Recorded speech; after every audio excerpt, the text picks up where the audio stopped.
Muitas vezes ouvimos que as escrituras não acompanham os tempos modernos e que deveriam passar por uma revisão para se adequar às novas ideias da sociedade.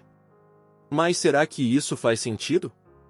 No trecho a seguir do podcast Inteligência Limitada, Augustus Nicodemus explica a verdadeira relação da Bíblia com o mundo de hoje e como seus princípios ainda são fundamentais para temas como casamento, aborto, moralidade e tecnologia. A Bíblia não fala sobre coisas que mudaram aqui, né? Sobre mulher, trabalho, sobre homossexual, sobre casamento entre... Fala muito, não é pouco não. Fala muito. Mas tem essa discussão de, inclusive, padres ou pastores falar que a Bíblia precisa ser atualizada e tal. Então é equivocado. Já ouviu isso daí, né? Já, eu acho que é um equívoco muito grande, porque a Bíblia tem muitos princípios relacionados com essas questões que hoje marcam realmente a discussão da nossa sociedade. Né? Aborto, casamento homoafetivo, que mais? Ideologia de gênero, né? Isso aí. Tudo isso a Bíblia tem alguma coisa a dizer. Não na forma detalhada, uma vez que algumas dessas coisas não eram em si uma questão. Por exemplo, a questão do aborto. A Bíblia não tem um mandamento dizendo não abortarás, mas ela ensina que desde a concepção, o feto é humano e que nós não devemos matar o nosso semelhante. Aí você junta as duas coisas, não há aborto. A gente entende que uma vez que houve vida, houve a concepção que há vida, a partir daquele momento, se você matar aquilo ali, aquele ser, você está tirando uma vida humana. Você está quebrando o mandamento, não matarás. Então, mesmo que a Bíblia não diga não abortarás, mas ela diz não matarás e diz que o que está no ventre da mãe é um ser humano. Então, é um exemplo. A questão do casamento. A Bíblia é muito clara a respeito do casamento. A partir da criação do ser humano, né, Deus criou um homem, criou uma mulher, colocou os dois juntos, mandou que multiplicasse, enchesse a terra. Daí você pode extrair alguns valores, né, do tipo de casamento. O casamento, biblicamente falando, ele é heterossexual, ele é monogâmico, ele não é poligâmico, mas ele é monogâmico, embora depois isso foi sendo deturpado, né? Mas os princípios estão todos lá. Com relação à questão da homoafetividade, a Bíblia traz princípios também. O que é errado é quando a gente transforma isso no pior erro do mundo e no pior pecado do mundo, como se fosse a única coisa que a Bíblia tem uma posição contrária. Toda vez que a Bíblia fala da homoafetividade, fala no contexto de outras coisas também. Veja, por exemplo, Romanos capítulo 1, 1 Coríntios capítulo 6, quando está lá numa lista de outras atitudes que não são consideradas aceitáveis diante de Deus, mas não está só, não sei se você está entendendo o que eu estou dizendo, né? Às vezes o pessoal faz disso aí um cavalo de batalha e esquece que a idolatria, a ganância, a maldade, o ódio são também atitudes sobre as quais a Bíblia se pronuncia. Mas que ela se pronuncia sobre essas coisas, ela se pronuncia. Agora precisa de... Quer saber uma área que eu acho difícil achar um princípio bíblico? Inseminação artificial. Nem pensar naquela... E vamos fazer agora, né? Minha mulher. Porque eu fiz uma operação e congelei o sêmen, então vai ser inseminação, não tem, né? Se você me perguntar, pastor, o que é que a Bíblia diz sobre isso? Eu digo assim, ela não diz nada diretamente, mas ela diz o seguinte, ter filhos é uma coisa boa, então o fato de que você está usando recursos, os recursos que você tem para ter filhos, isso aí é bom. A tecnologia em si é boa. Claro. Deus deu inteligência ao homem para descobrir. Não tem nada na Bíblia falando sobre tecnologia ou avanço. A única coisa que eu diria num caso de inseminação artificial é se o sêmen que vai ser usado não é o do marido. Sim. Que aí fica complicado. Agora, se é o sêmen do marido que vai ser colocado na esposa, só muda o meio. Mas é como se fosse a prática normal do casamento. Então, eu não teria... Você vê, eu não tenho uma descrição exata, detalhada disso, porque isso nunca foi um problema na época da Bíblia. Mas tem princípios que eu posso aplicar e dizer, Deus abençoe, vou orar por você para que dê certo. Né? Esse seu desejo é um desejo maravilhoso. Hoje em dia tem gente que não quer nem saber de ter filho, não sei porquê. O pessoal casa saudável, eu não sei porque não ter filho. Eu tive 4, só não tive mais porque o parto, a gravidez do número 4 foi um pouco complicado, né? Então, para poupar a mãe.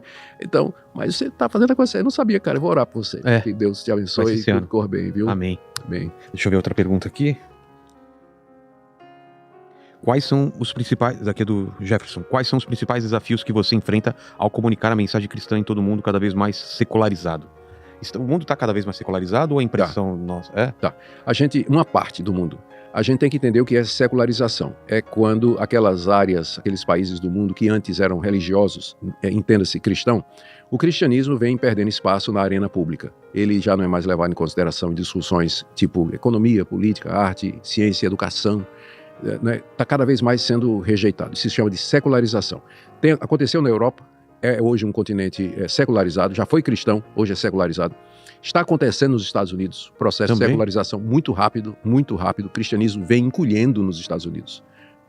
Mas naquilo que foi chamado por um missiólogo de sul global, o cristianismo vem crescendo, né? Vem explodindo. O que é o sul global? Brasil, América Latina, a Coreia do Sul, África, a China. A gente não tem ideia do tamanho da igreja da China, por conta das restrições legais, né? Mas a presença do cristianismo na China é muito forte, é grande, só que é subterrânea, né, por assim dizer. Então, está havendo uma secularização na Europa, nos Estados Unidos, que a gente chama do norte global. Mas de 50 anos para cá, o centro geográfico... É a única vez que aconteceu isso na história, Vilela. Eu estou feliz que eu vivo nessa época. É a primeira vez em 2.000 anos de história da cristandade que o centro geográfico do cristianismo se deslocou do norte para o sul. Ou seja, o sul hoje tem mais igrejas, mais cristãos, mais recursos financeiros, mais missionários do que já teve, do que antes, a ponto de que nós já batemos o norte, não é? Então, eu não tenho encontrado dificuldade para... Quer dizer, se eu estivesse morando na Europa ou nos Estados Unidos, talvez essa dificuldade aí. Mas, por exemplo, ministrando no Brasil, você vê que o povo brasileiro ainda, o último censo aí, o número de ateus não chegava a 5%. Nem isso, 3%, alguma coisa aí. Todo mundo crê em Deus no Brasil. É claro que precisamos definir quem é Deus aqui, né? Mas todo mundo crê em Deus. Então, ainda é um país extremamente religioso. Então, não tem dificuldade que eu encontraria, por exemplo, da parte de uma sociedade ateísta, secularizada, totalmente darwinista, naturalista nos seus pensamentos, não é? Racionalista. Eu não tenho tido esse confronto. Mas no Brasil, a dificuldade maior, por incrível que pareça, é que primeiro você tem que limpar o terreno do que é o falso evangelho. Você primeiro tem que dizer o que é que você não está dizendo. Porque se eu me apresento como pregador, o pessoal já vai pensar que eu sou um pastor que quero roubar, né, as pessoas por conta do que tem acontecido com a explosão de igrejas neopentecostais no Brasil. Então eu tenho que primeiro explicar que eu não sou um pastor neopentecostal, que eu não vou pedir seu dízimo, eu não vou assaltar eu não vou prometer recursos, prosperidade financeira. Eu tenho que primeiro fazer isso para poder eu ganhar confiança e pregar o evangelho de Cristo. De outra forma... Com certeza. Difícil. E a internet ajuda nessa... espalhar essa mensagem, né? Coisas que na época bíblica o pessoal não podia nem imaginar um jeito de... A pessoa tinha que ir pro lugar, né? Para espalhar o evangelho. Você sabe que tem uma comparação muito interessante. A descoberta da imprensa... não, vou colocar ao contrário. As redes sociais estão hoje para o andamento do evangelho na mesma proporção que a descoberta da imprensa como é o nome? Gutenberg estava para a reforma protestante. Veja só. Se Gutenberg não tivesse descoberto a prensa móvel que permitia a reimpressão rápida de muita coisa, as 95 teses de Lutero estariam presas até hoje nas portas do castelo de Wittenberg. O que Lutero fez? Pegou a invenção de Gutenberg, panfletou a Europa toda com as suas ideias, e foi isso que deflagrou a reforma em nível continental. Hoje, as redes sociais exercem o mesmo papel. Hoje eu gravo um sermão, gravo uma entrevista, a gente não tem ideia do alcance que isso pode ter. No outro lado do mundo, no Japão, uma pessoa vai assistir. Isso é maravilhoso. Pro bem e pro mal também, bem pro mal. Bem pro mal. Quais são suas perspectivas sobre o futuro do cristianismo em um mundo cada vez mais globalizado e diversificado? Eu só sei o seguinte, que Jesus disse que as portas do inferno não vão prevalecer contra a igreja. Deus sempre vai ter um povo para o louvor da sua glória. Que formato isso vai ter nos próximos anos, eu não tenho a menor ideia. Há cerca de 100 anos atrás, 200 anos atrás, o pastor para pregar, ele tinha que botar uma toga genebrina preta e usar uma peruca branca. Era obrigatório. Hoje em dia a gente prega de peruca branca jeans. Já tá usando. Que é peruca, pra quem não tá vendo, isso daí é peruca. Hoje em dia a gente prega de calça jeans e camiseta escrita I love Jesus. Né? Ou com a cara do Mickey, né? Exato. Então, eu não sei qual vai ser a cara da cristandade daqui, eu não vou nem dizer 50 anos, daqui a 10 anos, eu não sei qual vai ser a cara da cristandade. Mas uma coisa eu sei, que sempre haverá um povo que ama o Senhor Jesus, que ama a Bíblia, que quer espalhar o evangelho pelo mundo, abençoar as pessoas. Isso aí eu tenho certeza que sempre vai haver. Agora, a forma em que isso vai acontecer, não tem ideia. Eu descobri recentemente a inteligência artificial, eu não sabia.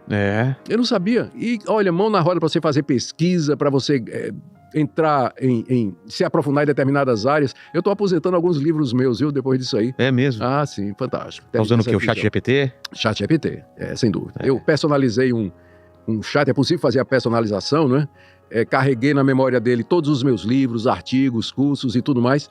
E eu, quando quero estudar um assunto ou escrever sobre um assunto, é só consultar. E é muito mais assertivo, né? E na hora, porque ele vai consultar meu material, somente meu material, para eu saber o que eu disse sobre aquele assunto alguma vez, não é? Entendi. E é fantástico. Poupa muito tempo de pesquisa.